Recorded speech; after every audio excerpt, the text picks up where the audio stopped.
Well, it is a happy Easter this morning. Happy Easter. Welcome. So good to see all of you. So good.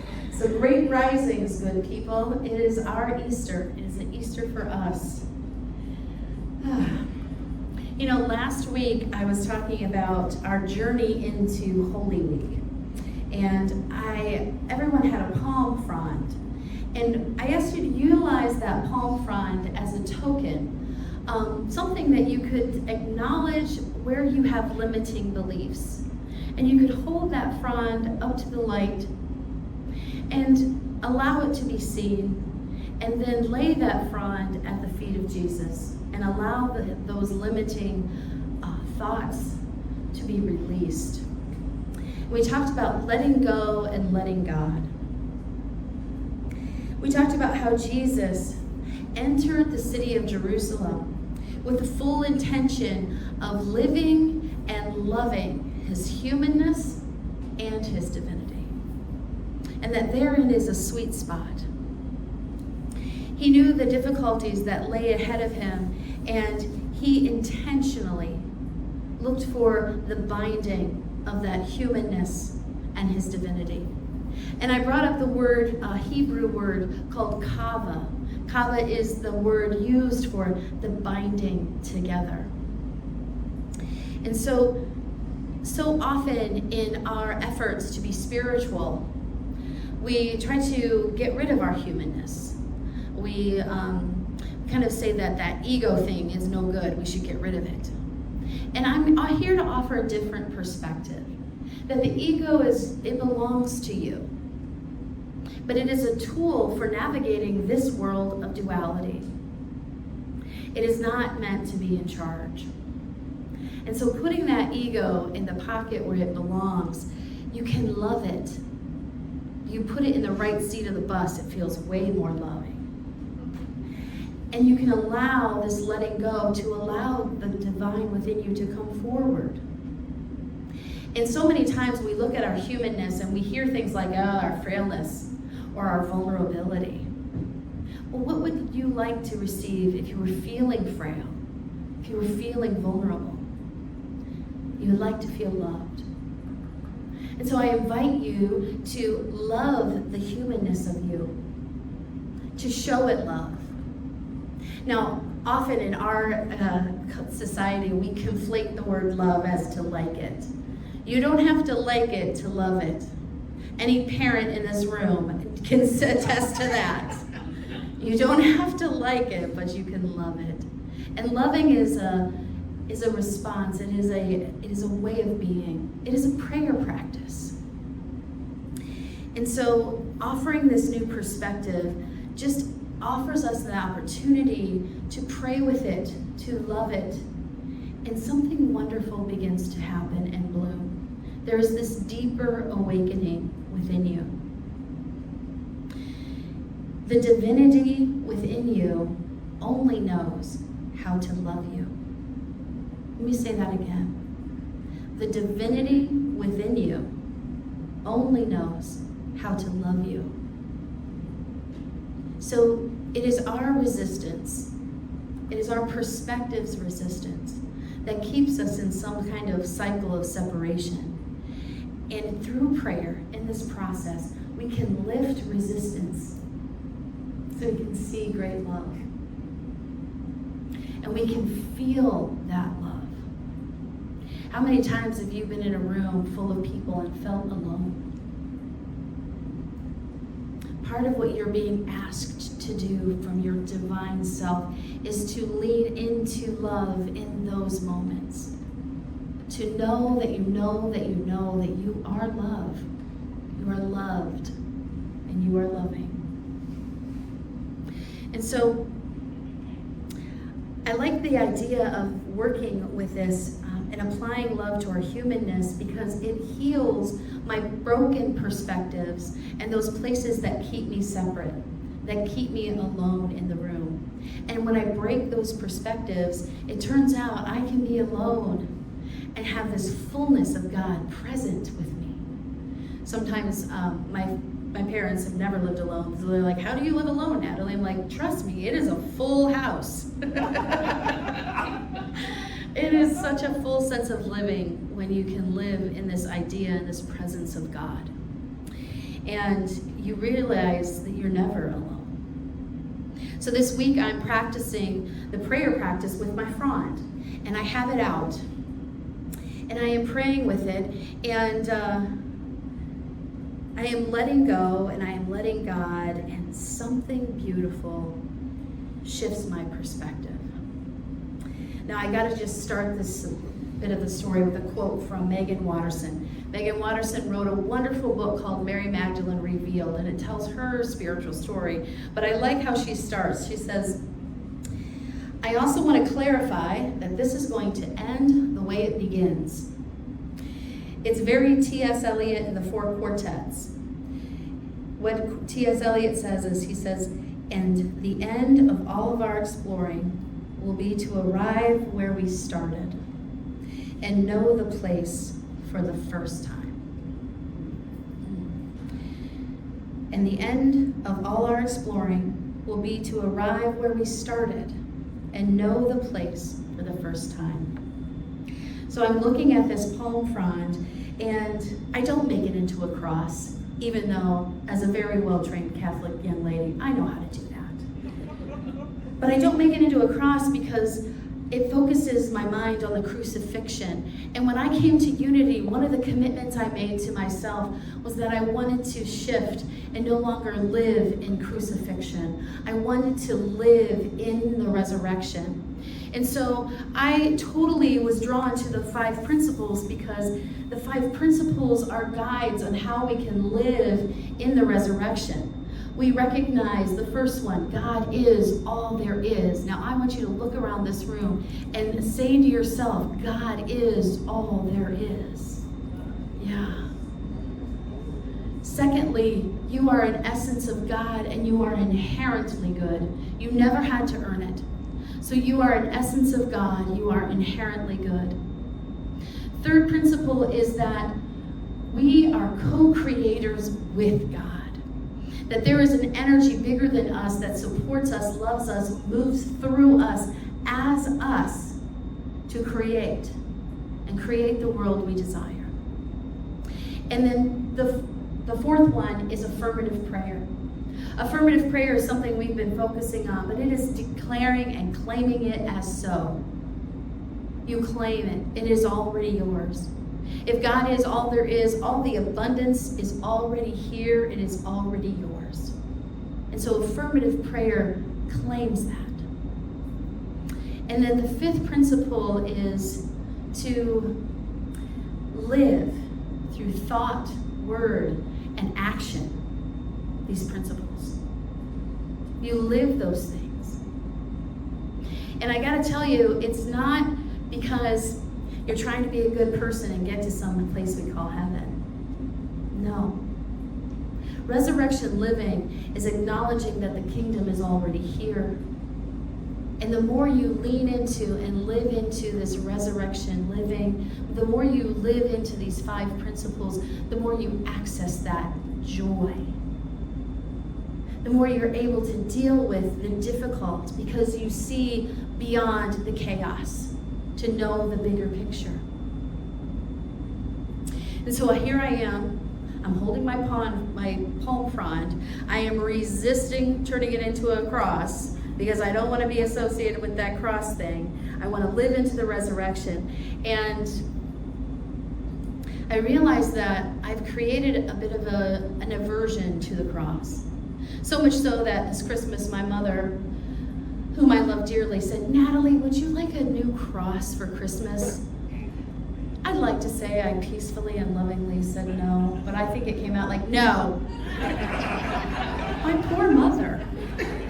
Poor woman. If you ever meet her, give her a hug. She has had a lot to deal with. But I had that response because that was my perspective. And so I'm holding this frond this week. I'm looking at this palm. I'm not turning it into a cross. I'm remembering that conversation with my mom. And I'm in this practice, though, of letting go and letting God. It's not just the mind of Natalie that rules this experience. And so I'm turning that over, I'm releasing that, I'm letting go. And all of a sudden,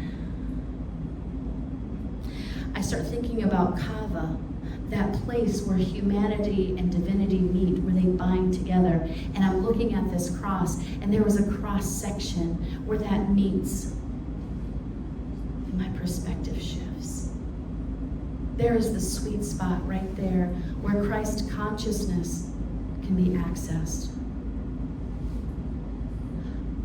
I never thought the cross looked more beautiful. It no longer represented to me crucifixion. It didn't even represent resurrection per se, that some man named Jesus did. It was personal to Natalie. Natalie, here's something. Let's decode this right here, right now. This is the access point. This is the access point. And in the reading today, it talked about this journey as being human, as, hey, we're here to transform. We're here to allow prayer to have full sway with us, because each and every one of us is returning to that access point of Christ consciousness. And we do it over and over and over. That is our prayer practice. And it is a powerful way of living in the resurrection. And you know, the cross has been a symbol in my life since birth.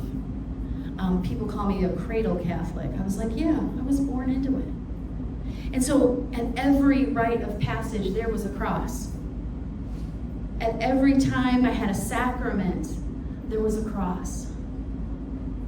And so having this cross returned to me as a symbol of amazing love. It felt as though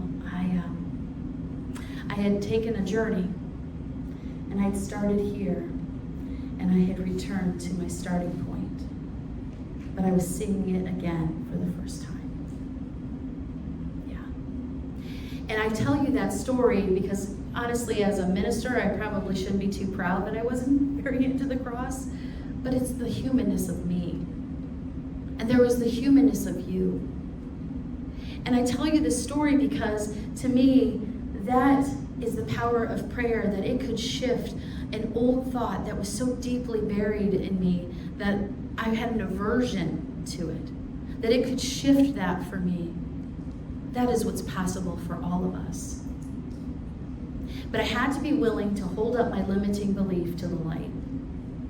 I had to be willing to then let it go and let God have full sway with me. And that is resurrection living. That is the practice of resurrection living. And so, Haku, if you'll change the slide. This is what it meant for me. Here's my palm front as a cross. We are humans. Where our humanness meets our divinity, therein lies our access point to Christ consciousness. This is awakening. This is awakening. The whole idea of Easter is to allow ourselves to raise our consciousness, to renew ourselves in this commitment to raising our consciousness. And many of us were in this room a year ago at Easter. We're right here where we started, but it doesn't look the same. Because each of us is raising that consciousness and learning and seeing these new perspectives that start to have the duality fall away, and we lean into this oneness. And sometimes people say, I don't understand this concept of oneness, and I'm like, congratulations. That means you're asking good questions. That means you have a desire to know the oneness. And what I know is true is that desire is there by divine appointment, and it will be answered for you. You will be brought into his deepest awareness. And so I just wanted to remind everyone that one of the reasons we raise consciousness is because prayer is always answered. But you receive it at your level of consciousness. You receive it at your level of consciousness. And so raising that consciousness allows you to experience prayers answered all the time. All the time. As many of you know, in April of 2022, a day after Easter, my dear sweet brother Craig made his transition. And I struggled deeply with the feelings of loss. For over a year, I would wake up every day and ask the same question: how am I going to live without him here? And it was a lot of pain. And I share this today because I am not alone. I look out in this crowd and I know each and every one of us has a story of some kind of pain point of loss. And so I share it because I want you to hear the resurrection living that is starting to show up for me. Every morning I'd wake up and I would ask the same question, and I made a practice of it. It was almost my prayer to ask this very painful question: how am I going to live without this brother of mine in my life? And then last year in March, when I'm doing my progress interviews for ministerial school, they asked me about it. And I'm honest. And I tell them, I haven't accepted it. I haven't. I was honest and said, I live with this every day. And it's painful. And what I received as my feedback from them was that, Natalie, you need to do more work with grief. Because as a minister, you need to be good with your own grief so you can be present to others. And that little human Natalie was like, I got some choice words for you about that one. But the divinity in me was calling me forward, and I knew it was true. That's why it probably aggravated me so much. And I thought to myself a million things, like, you can't put a timeline on grief, you can't, and that's true. That's true. But I began looking at the question of my grief. I began looking at it, and I began saying, I don't know where to go from here. I just know I need to let go and let God. So literally a month later, I'm at a small retreat with a fellow life coach. And she and I have been in conversation. We support each other quite a bit. And she says, I start talking to her about this situation. She says, Natalie, I hear you talk about it in duality in two ways. One way is you talk about how you've lost your brother because he's not right here. And then you immediately follow up with this idea of oneness.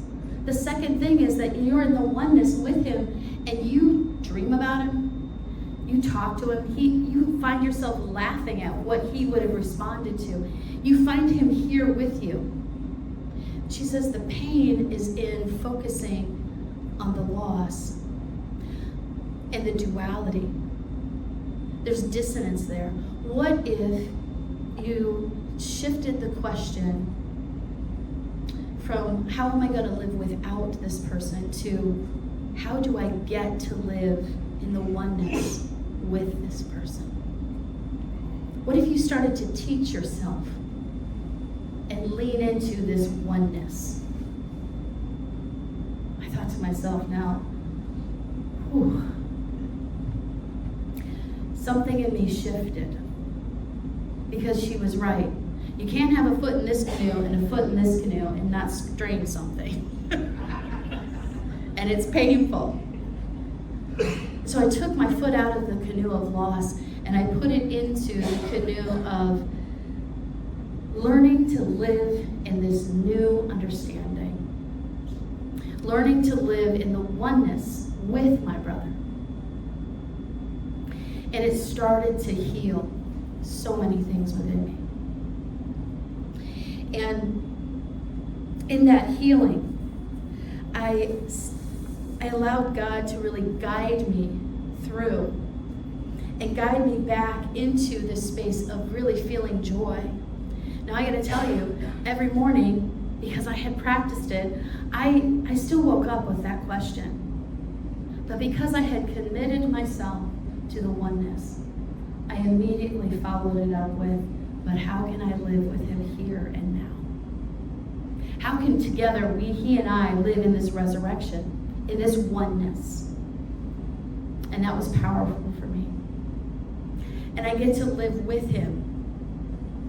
And to me, when I think about Jesus and the story of Jesus, and I think about his friends and his family and the loss that they felt, and how they taught us how to live with this person, with the love of Jesus with them. That's powerful. Jesus didn't do that. The people who loved him did. Which tells me that you and I, when I say we have full access to Christ's consciousness, we mean it. It is you and I that carry that love. It is you and I that have access to that love. It is you and I who are here to experience Easter. Easter is for you. It is for you. So, I encourage you this Easter to think about that intersection of the cross and think about that as a focal point for accessing Christ's consciousness.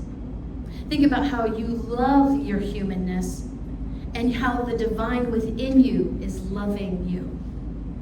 Allow that to break open and allow God to have full sway with you. Allow that divine voice within you to come forward. Remember that the 5 principles of unity support this resurrection living. When you walk out today and you go out into the world and you remember God is all there is, things start to look a little different. And when you remember that you never had to earn it, you are always of it.